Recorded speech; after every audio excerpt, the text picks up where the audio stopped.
You're welcome back. It's just fair that we share a couple of your messages before we move on to the next one. And Mr. Gabi says, clearly more harm coming in subsequent days. Cheers for a good reason. The judgment of the Ghanaian people sidelined them from power, and this would linger on for years, if not forever. From 2016, they have had a diminishing returns of the number of MPs, and this would continue. Junior Masaudu says this is causing them more harm, but it's my fervent prayer that they will continue so that by June, the party would have collapsed. Hey, no. The thank you tour is actually uniting them. It's not divided. I don't think that way. Kwabena Kobi says, please, they should continue the tour to the central region. The tour is doing good to the elephant. Abra Koko says, I don't think it's a thank you tour. It is a mini Baumia campaign. Poetic Dela says, I'm not quite sure about the thank you tour. The party lost significantly, so it seems more important to focus on addressing internal issues first. SK Tete says, if she really requested USD 10,000 per diem to be paid to her family during holidays, then she should be removed immediately. Ghana, GH Kwesi says, new government should work with fresh people and fresh minds, and we must allow the president work with people he prefers. That's the meaning of the word mandate, and all presidents over the world work with people they believe in. I am MPP. I believe in. I'm MPP fanatic though. Really? Rash Bala says, I want to understand why the NPP in particular is more concerned over the suspension of the CJ more than anything else in the world. Star Safre says, she must be recalled to do what exactly? To perpetuate the injustice and impunity? Let her deal with the petitions. In the unlikely case she comes out clean, we can talk about her recall. Donald Nee says, if she is recalled now, what will the NPP demo be about? Nete Oscar says, no way she should resign or get removed. There's the need for sanity in our judiciary. And finally, Haruna T says, I'm sure she herself wouldn't want to be recalled, not because she is guilty, but because protecting her integrity is important. The public may perceive her guilty, but the committee may reach a different outcome. Let's wait and see what the committee will eventually say. Thank you very much. That's after we have gone all lengths to prejudice the matters, discuss them, when by the constitutional dictate they are supposed to be, in private. Now, my guest for this final segment of the show, we are so privileged to have Professor H. Kwesi Prempeh. He's chairman of the Constitution Review Committee. Dr. Esi Ansah is a member of the committee, and Dr. Reina Akumperia is secretary of the committee. Thank you, ladies and gentlemen, for making time to join us. I've been following what you do at the committee, streaming on YouTube every day, meeting some of my best people in the world, in the country. I have watched people come to you, advance points, and to be frank with you, Prof, I've watched you, help them fine-tune their issues. But there was a particular one about the Council of State. I thought you just don't want the Council of State scrapped. So tell us about how far so far. Well, that's you really put me on the spot on this one. So yes, we have had a number of submissions, of course, on various issues, but one of the interesting ones, of course, is on the Council of State. And we've had an engagement on the Council of State, along with some other independent constitutional bodies. The sense, at least at the time that we had that conversation, was that a number of the submissions were in favor of the abolition of the Council of State. And, but of course, our role, I think, as the committee is to just probe, right? Why is it that people want the Council of State abolished? And because our task is forward-looking, we're looking at not just what is not working now, but how we could make things work better. The posture that we've taken, and at least that I have taken, is that it is not sufficient to call for the abolition of an existing structure in the Constitution if the call for abolition is predicated largely or solely on the fact that it is not working as structured. Right? So if the argument is that the Council of State is not working, we don't know what it is doing, it is opaque, then my position is, okay, if we were able to sort out all of those things, if we dealt with the opacity issue and there was a way to make its business transparent, if we were able to tweak the composition, if you thought that the advice wasn't binding and therefore it made it useless, if we were able to repurpose it such that on some issues the advice could be binding, would you be open to it? So rather than take a binary abolish or keep, I have been interested in trying to look for a middle of the road, which is retain but modify. Right? So in that particular interaction, that was what I was trying to do. I was trying to probe further so that I could get exactly what it is that people were talking about, because the abolition is based on a certain structure that we all feel is not working.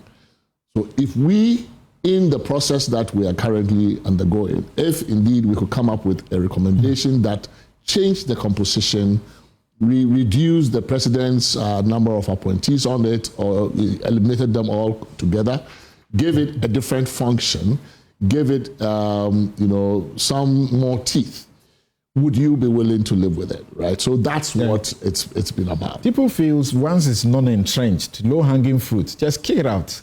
Well, but at a certain point, I must tell you, I feel that you're stifling their views. You don't want them to express it the way they want to express them. No, it's pressing, because our goal is to get you to make the strongest argument possible in favor of the position that you... I remember you asking the question, replace it with what? I'm like, huh?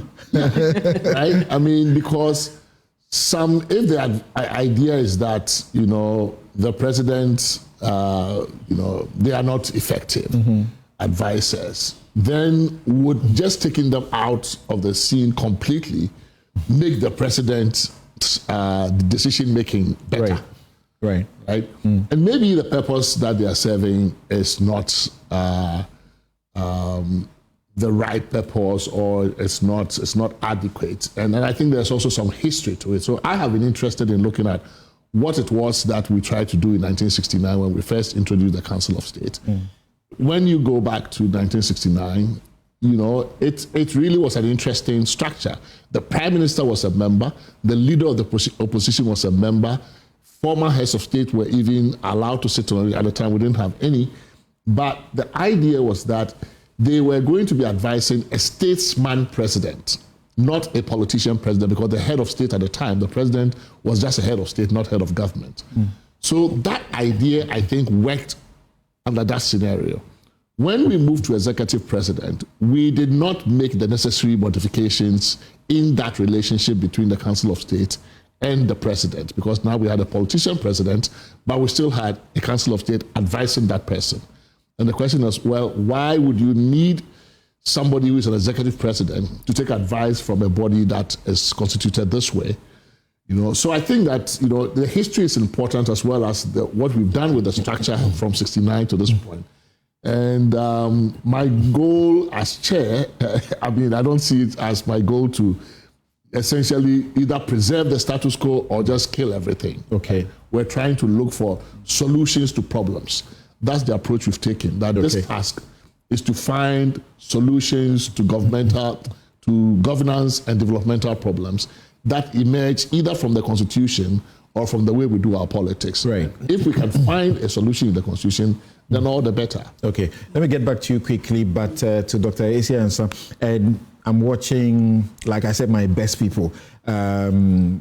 Professor, in charge of the Ashesi University, Patrick Ewa, and I'm watching and listening to him and the propositions he's making, the Aziz Bambers, Asan Komes, Domelevos, and they are talking to you, and I feel there's one part that you may have your bias, because they say the longer you stay as a professor in the university, the better you become. So the retirement should be improved. Judges take 65 years and 70 years in the Supreme Court. Why can't lecturers do that? So when you're listening to them, you can't avoid your own bias, right? Well, I think it's important to be objective. I mean, in looking at this, and indeed, when you look around the world, some of your most seasoned, academics, people who are still, grooming people to take up leadership in various aspects of our public life, are people who are past 60 and 65, and there are people who we say that we age like wine in academia, right? That's right. But it doesn't mean that it should be such that at the institutional level, if somebody is not effective, just because there's that, retirement age and there's still space for them, you let that go. And I think it's important to perhaps consider, is this unique or should this be unique to certain sectors, to certain spaces where academia may be one, so it may not be generic across board. And those are the kinds of questions we need to be asking ourselves. And as for the bias, I think for me, it's all about effectiveness. If somebody gets to 60, even 50 before retirement and they're not effective, this is where the HR side of me comes out. Great. Performance. If they're not performing, then they shouldn't be there. But if they're 70 and they're actually delivering and they are inspiring young minds, then why let them go? But I think those are things that we should really... So as a non-lawyer, you're listening to people on lands and natural resources. You've listened to various people, including Ga people, Dangbe people, who have matters of lands, talk to you, and the issues of decentralization, local government, the chieftaincy. You're listening to all of this, public service and enterprises, code of conduct for public officers, and exercise of discretionary power. All of these are, legalese, independent constitutional bodies, executive advisory council, that's the Council of State we spoke about a while ago, the political parties matters, and all that. The judiciary, because there was a whole session for the judiciary as well. Are you enjoying it? Oh, yes. I'm learning a lot, actually. For many years, I've had a copy of the Constitution, and once in a while, you flip through it. But now, it means delving deeper, reading and listening. And some of these things are really not, it might be captured in, framed legally, etc., but it applies to all of us at a very, very personal street level, And so whether it's looking at, let's say, the NDPC, political parties and their manifestos. Right.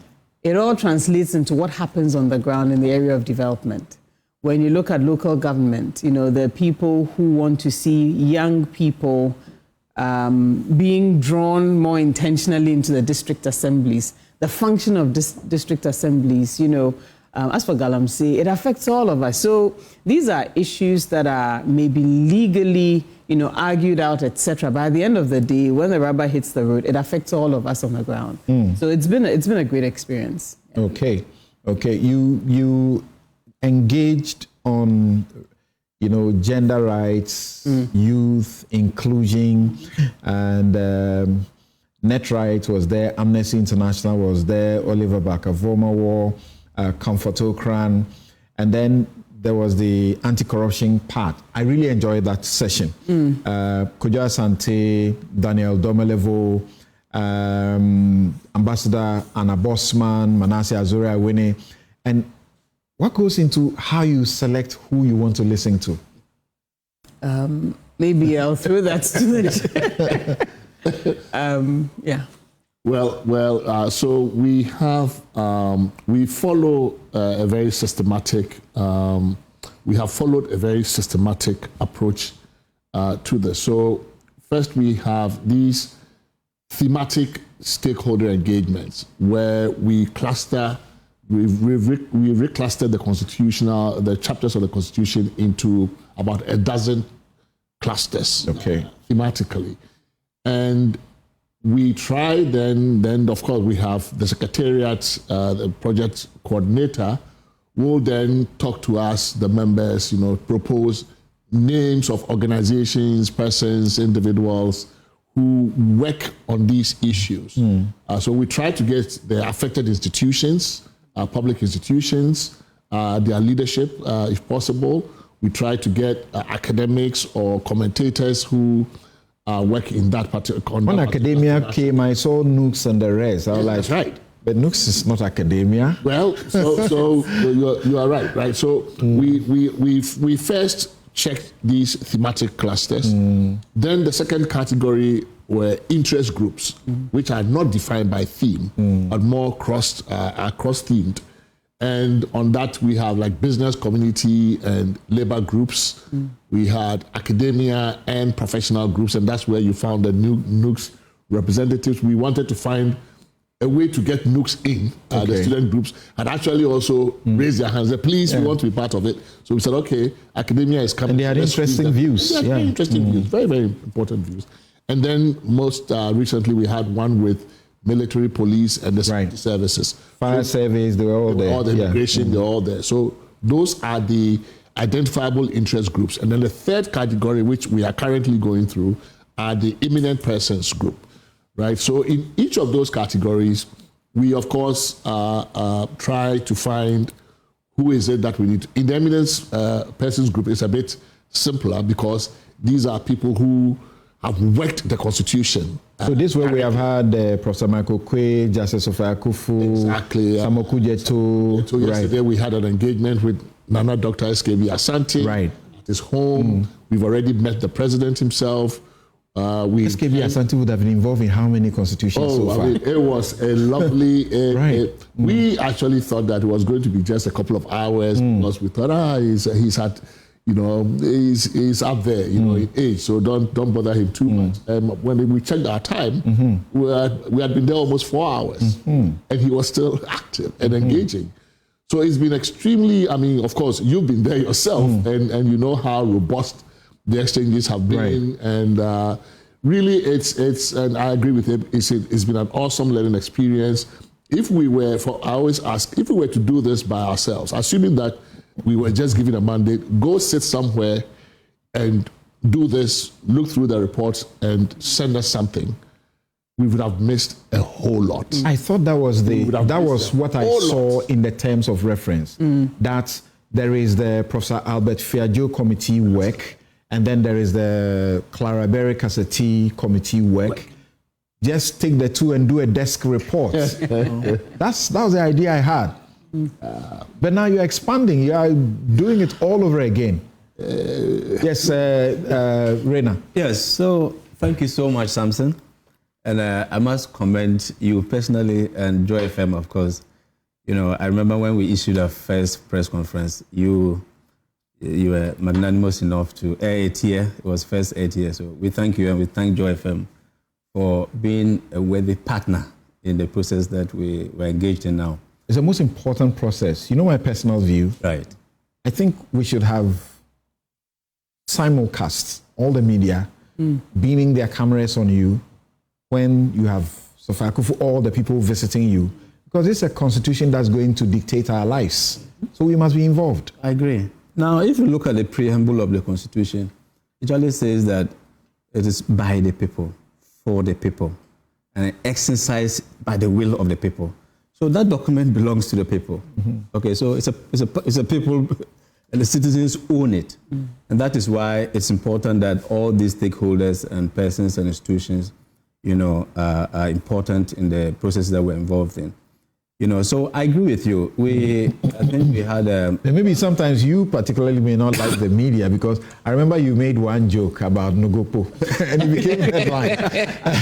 Because why? How else to fight corruption? What a better way?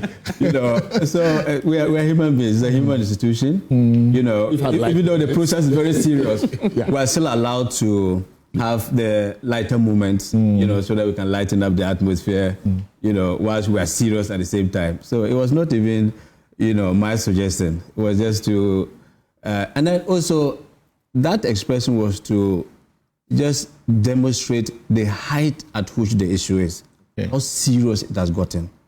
So in terms of the concept, it was not to say this is a miss, because I don't even understand how that is done. It was to say that we have gotten to our wit's end. We are at a stage where we have to probably look beyond the traditional means of fighting corruption. That's right. And that kind of this. But of course, because it didn't reflect my views, you know, Joy FM pulled it down. Your sister station, I do FM right. Also pulled it down. And we're thankful for that. But I need to get back to the question that you asked, which is why we're having another CRC. You know, and the public tend to be fatigued by these processes. That we have 2011, the Fair Job Committee, we had the experts, we went to Supreme Court, there was a white paper. Recently, there was the consultative committee. Why do we have this one?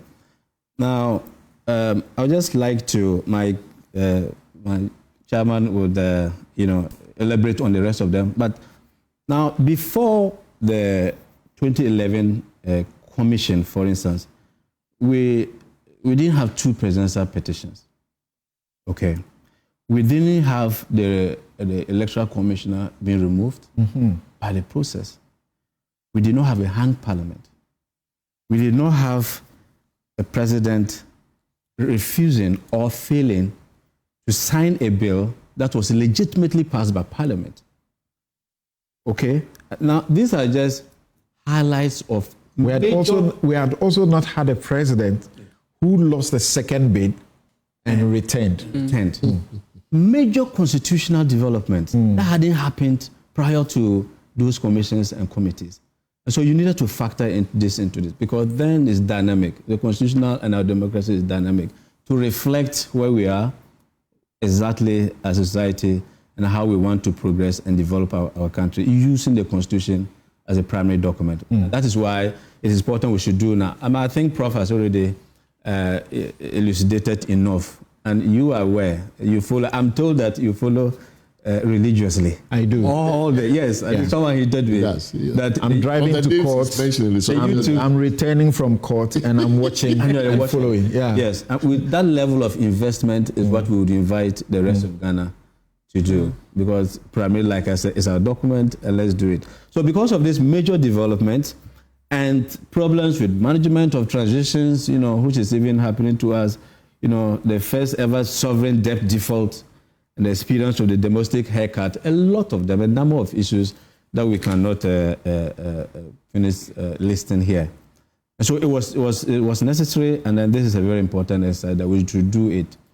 And of course, if you look at the mandate per the letters that we received, our letters of appointment, was very, very specific. It pointed at existing committees, findings, and reports, and then for us to synthesize them, and then to make recommendations. So tell us, where have you come from, to what point, and where next are you going? We understood you were going to do zonal stuff and all. Where are we? We're still doing the limited, or let me say restricted engagements. So we're done with all the thematic stakeholder engagements, all 12 of them. The last one was on anti-corruption. We're done with the interest group engagements, but one. We have yet to meet with traditional authorities. So we are going to set up a meeting with the National House of Chiefs and meet them.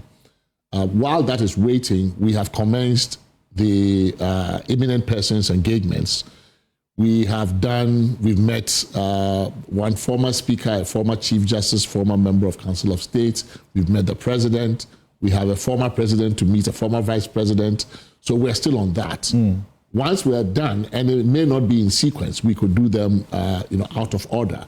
Once we are done with some of these, we will be starting in this May, our zonal engagements. So we have divided the country up into 8 zones, roughly 12 locations, from Wa, Bolga, Tamale, Sunyani, Kumasi. These are going to be public fora? Yes, okay. Public fora, I don't know if it's a day or a day and a half or 2 days for each. And then we also have a slot for the Ghanaian diaspora, which will be virtual. So once we're concluded with all of those, then we come in-house and do our deliberations. We will have to take on board all of the input that we've gotten. And then together with our primary documents, which are the 2011 report and the 2024 reports, then of course together with our constitutional, our various constitutions, related court decisions, Transition Act, there are a number of things that are not necessarily constitutional but affect the way our constitution has worked. So for example, the SIGA Act, right? If there is a sense that we should bring the state-owned enterprises or the commercial corporations into the Constitution, currently not in the section on public services, then we need to look at SIGA and how it's organized. How do we bring commercial state-owned enterprises into the constitutional scheme of regulation? So there are a number of primary documents we will have to take account of. Then we'll put all of that together and we start the internal deliberations on the committee, which should take about maybe all of June, all of July, more or less two full months to actually do the work. So there's plenty ahead of us still. Dr. Siansa, what has been more revealing for you in these sessions? What is it that, gets your attention as you sit through these processes? Maybe one key thing is if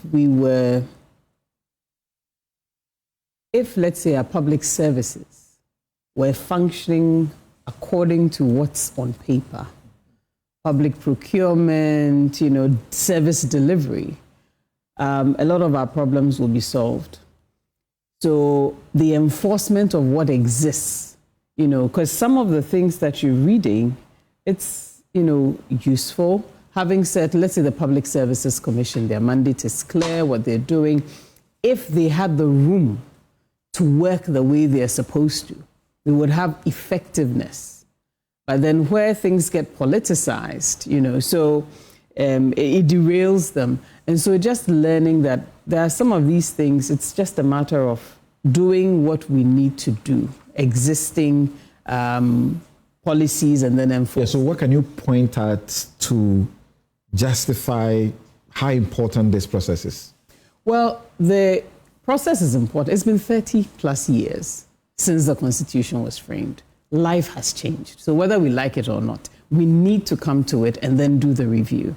It's been interesting for me just listening to some of the things and realizing we've talked about it and talked about it. The election of DCs, it's come up so many times, but here we are. It's still there. So this is the time to use the opportunity to capture things properly so that the Constitution outlives us. So that going forward, like Prof said, this is a problem-solving mission. It's not a solution looking for problems, but then looking at what we have, what's not working, how do we improve that? State-owned enterprises. It's been interesting just looking at how quickly we're setting up new commissions, new authorities, and where do we stop? Where do we consolidate so they can be effective?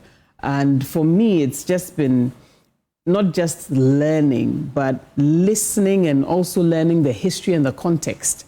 The question around previous constitutions and having a prime minister, looking at the Council of State and some asking, well, should this be a second chamber? These are things that I would never have thought of.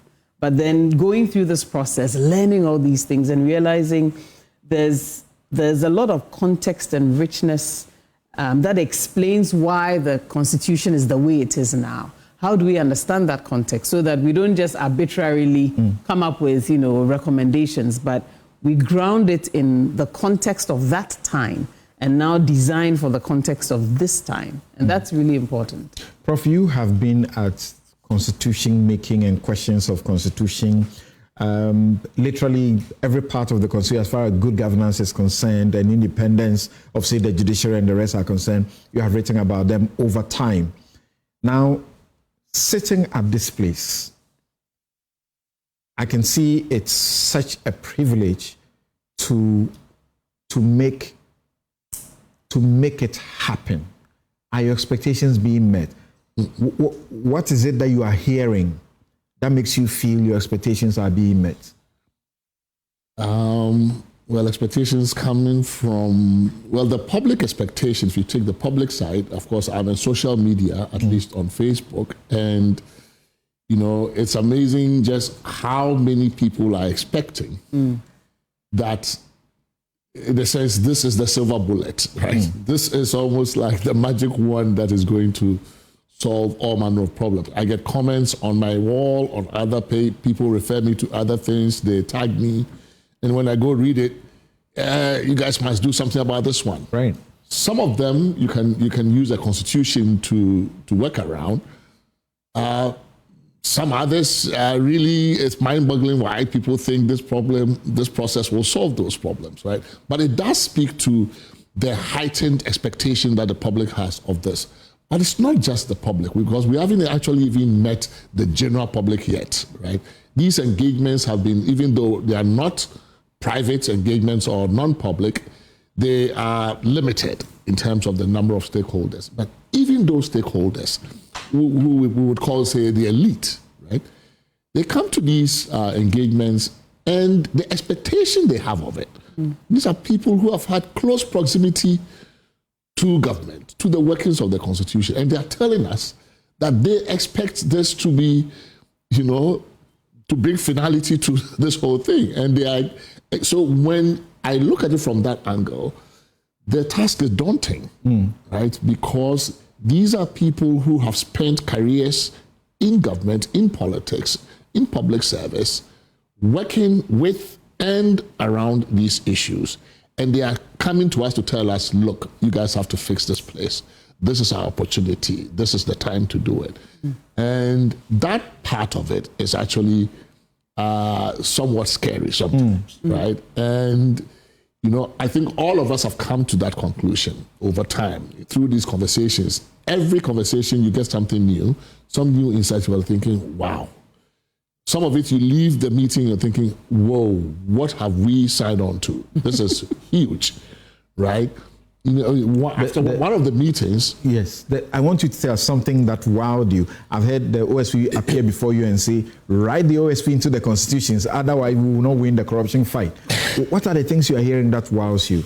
You know, I think I put something up on my Facebook page one day. It was actually after maybe a series of engagements. Then I came to the realization, look, we talk about the informal economy a lot, right? The expression informal economy.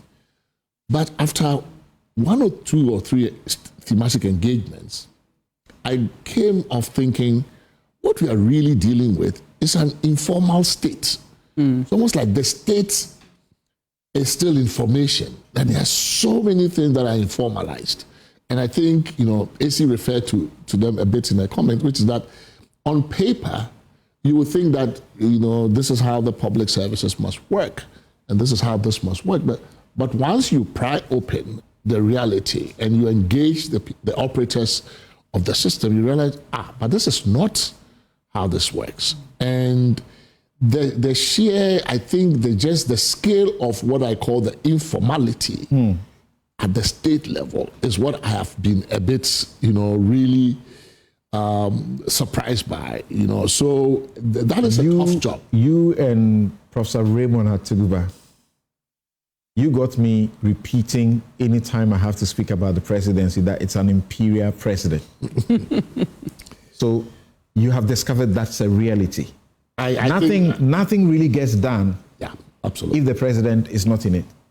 No, absolutely. And you know, I think that is the elephant in the room, but it is not really just the elephant in the room in the sense that nobody wants to talk about it. Almost everybody who appears admits that is a problem, you know, and it may have been intended for good, right? Because, of course, you have to give government power for it to be able to act. And, you know, when we emerged from colonialism, the idea was that the scale of the developmental challenge was so huge that you needed to empower government. So the idea of granting government huge power, and especially the executive huge power, was thought to be necessary at the time to advance development. Unfortunately, what it has meant is that it has also emasculated every other institution. And I think the problem we're seeing is that, and I've written about this in those terms before, that nothing good that needs to happen in this country appears to get done unless you get the president's attention. And nothing bad that needs to be undone will also get undone unless you get the president's attention. That, I think, is too much of a burden to put on any one person's shoulders, even if they were a philosopher king and they had all of the answers to all the problems. I think it's just the sheer weight in terms of the burden. It's not something that any good president must want at all, because it's just too much. And you can even see it even in the scale of the appointments a president must make. How many people can you really get to know close enough to know that for this job, this is the right person for the job? You necessarily have to rely on, references, third parties, whatever. But if you're asking the president, in excess of 4,000 to 6,000, the president is appointing, and it's growing because we keep minting new, like AC said, there's this authority here today, there's this commission here today, there's this board. We keep minting these institutions. And also, I mean, there is no, in terms of within the institution, the president these days can go all the way down, not just the top layer, all the way down into the bowels of the organization to appoint people who shouldn't be appointed. So I'll go to Reina. I want to appreciate previous, particularly the commission. They could tell us that we have received 800 or 8,000 submissions, blah, blah. Are you also doing the same thing? But I wanted Prof to answer the question as to, are you getting answers for our problems as far as the Constitution is concerned? Oh, I think we're getting very important insights. Clearly, I mean, some pointing in the direction of solutions, and we are looking for solutions, right? Hang parliaments, all those things. And we're not looking Article 146. Absolutely. We're not looking for. So, for example, in one of the recent engagements, looking at 146, for example, and I had not even averted my mind to it. And the issue arose, well, why is it that it's either about the only provision the Constitution makes for the disciplining or accountability for judges is removal? Why not some other midway? So instead of, say, a petition, why don't we also have like a complaint? Maybe we have a different level of seriousness. So you could start with, say, a complaint to a particular body about a particular judicial behavior, and that is dealt with in this way. And then the petition maybe when you escalate it to a different level. And so a lot of interesting ideas are coming up that, once this, and it's interesting that this is happening live while we're doing this process. So at least 146 is very much in focus. And now people are looking at it and saying... And if it says a complaint, who handles it? They have a complaint system within the judiciary. So exactly. Who are going to do with it? And I was complaining about one complaint where a judge was completely wrong and was found to have done wrong.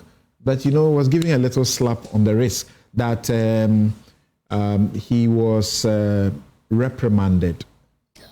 No, I think, for example, on the judiciary, I mean, and I think you were there at that session, we have tended, and maybe this is our own elite bias, we have tended to be more focused on the superior courts system. But the truth of the matter is that for the average Ghanaian who gets literally processed through our judicial system, the encounters they have are not with the superior courts. The encounters they have are with the lower courts. So that has also come into view, that while we're looking at high and Court of Appeal and Supreme Court, most Ghanaians will have justice meted out to them at the district or at the circuit or some other level. And because there is so little focus on that, there's a lot of injustice too that happens there. So, for example, people have come to us with recommendations around how we deal with the lower courts too, so that we protect the rights and interests of most Ghanaians, not just those who play. So, Reina, are you able to tell us how many submissions we have received? Are you doing it that way or not? I'll come to you quickly, and then perhaps I come to end on Prof still. But It's just going to be about 2 minutes each from all of you. This show is brought to you by the Bank of Africa, as strong as a group, as close as a partner. MTN everywhere you go. Ashasi University, educating ethical and entrepreneurial leaders for Africa. Robert & Sons Optical Services, your comprehensive eye care service provider for 33 plus years. My Way Insurance, simply dial *165# on MTN to join My Way today.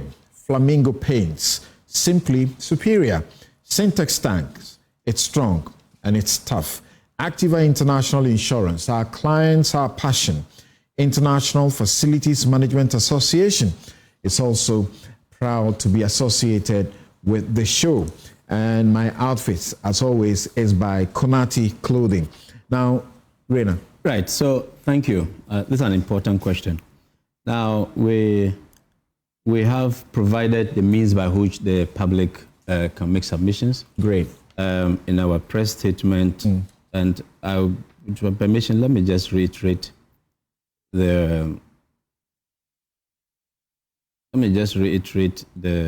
Actually, as somebody reaching out to me and asking, how can I make my submissions to the committee? And I had to refer them to one of your offices and the website that you have put out. So there are two primary modes by which you can make a submission. Okay. The first one, you can submit via online and through the email, submissions@constitutionreviewgh.org.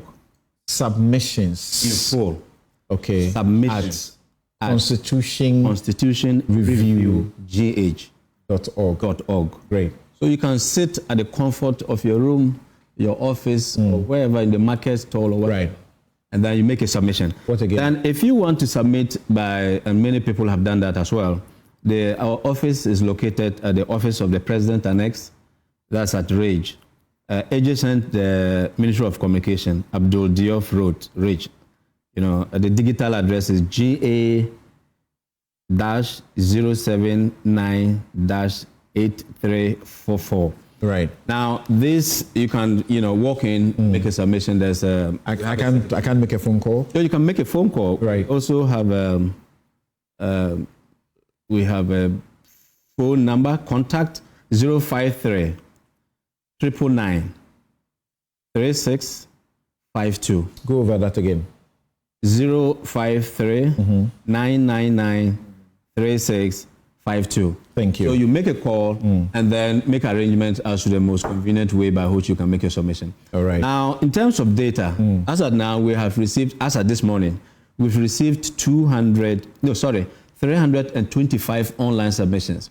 And the hard copy submissions, which have been brought to our office, is in excess of 200. So in all, you are looking at about 600 submissions. So far. Okay. Which is, we're excited about that. And most of these people, some of these people who made the online and written submissions have also appeared in person. Right. And made presentations. And I've seen but some. Let me just say this, that of all the submissions we have received, we are a bit surprised that the two major political parties are yet to either make written submissions or to appear before the committee in person, irrespective of the vexed issues and the very, They are too busy. No, but we're still expecting them. So, and then finally... Just write the constitution for them. They work with it.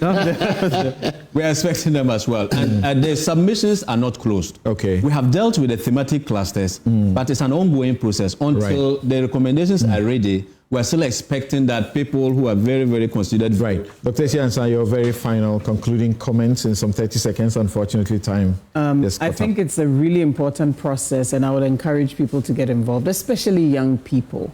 If we can get young people even taking the Constitution to know what's in there, because to make a recommendation, you need to know what's in there. Right. And I would love to see more engagement with people reading the Constitution and asking questions. Our website gives the opportunity for that. Right. And I think that would really advance the process even further. Great. Prof. Yeah, I think I can only reinforce what my colleagues have said. I get a lot of comments on my wall, on other people's walls, Facebook, tagging me and bringing certain things to my notice. I think, and I usually respond by giving them the address that my secretary just read out, which is submissions at constitutiongh.org. Constitution Review. Constitutionreviewgh.org. All lowercase. And I get the sense that people really want to get involved, but somehow they think they personalize it and send it to me. Right. And I always think that, I would want to encourage them. The first time I heard Prof say that he lives on social media, many of us and his friends used to refer to him as the Kenyasi professor. It's not Kenyasi, it's Kenya, because he's had a lot of footprints there. If you have helped other countries to make robust constitutions, and in Ghana, you will be shocked how much we borrow from Kenya when it comes to our laws. They've been progressive in many ways. You can't fail us. You must give us something that is better than Kenya's. Well, we are learning from, and it's not just us. A lot of people who can make references to Kenya. Just 1 minute. So, I don't have 1 minute. Yeah, 1 minute. I would like the public to know that the various zones, Wa, Tamale, Cape Coast, Ho, Takrade, Siani, and all of that, that from next week, we would have a plan out that would seek to engage the various zonal, the women groups, farmers, and teachers organizations and labor. Thank you so very much. We wish you the very best. We know it's a daunting task. It's a very heavy one, but you are more than capable of running the show. My outfits by Konati Clothing, 0244-676732. And our very good friend, whom we have spoken to a couple of times on this show, is being buried today. I'm talking about Samuel Intim Dakwa, former Clerk of Parliament. He's the longest serving and has helped us by authoring at least 2 books in how Parliament does its work. He passed on and he's being buried at the this forecourt of Parliament. Thank you all very much. Have a good afternoon. This has been